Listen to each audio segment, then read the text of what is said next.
camps in Qatar, the host of the World Cup in 2022. I've been meeting along with a group from the International Trade Union Congress and a special reporting team from the Sunday Mail, and workers from all over the world who have come here to earn what they thought was a good salary in decent conditions.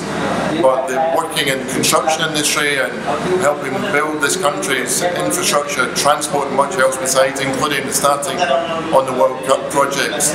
And some of the stories you hear are heartbreaking. A proud man who's lost his sight in one eye, who's had to go back to work because he wasn't being paid, and he hasn't been able to go back home to Nepal for over 2 years. A man who has been here for 5 years, whose companies went bust or the boss has disappeared, and because of the controversial kafala system, whereby the people can only leave once their boss allows them to, he cannot find his boss, so he cannot leave because he doesn't have a passport. This is an amazing country with a very small Qatari population of only perhaps 250,000. Most of the population are migrant workers. They fuel the economy. And of course there are real controversies about workers' rights. I've met the people who are running the World Cup, who are starting in all the building sites, and they've given myself and the Sunday Mail promises about the way in which workers' rights will improve. Well, you know what? They're going to have to go an awful long distance to improve this, because we cannot have a World Cup that continues with this sort of workers' rights and abuses that's already experienced in the wider construction industry.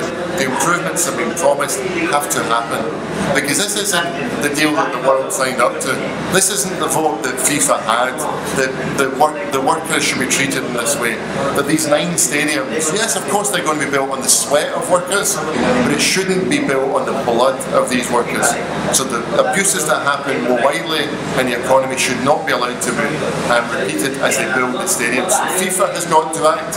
The Scottish Football Association have got to stand up and speak out to make sure that FIFA act, so that the Qatar World Cup is something that we can be proud of, not just as a football festival, but so that there are not the hundreds of deaths that we all fear in the construction of these stadiums, the hotels, the railways, roads and underground networks that are necessary for the World Cup. So if you care about football, if you care about workers' rights, get involved, speak out, lobby the SFA so that things do change at FIFA and things change here in Qatar for these workers and thousands, indeed hundreds of thousands like them, who are coming from all over the world to help build the game that we love and a tournament that we want to see as a success.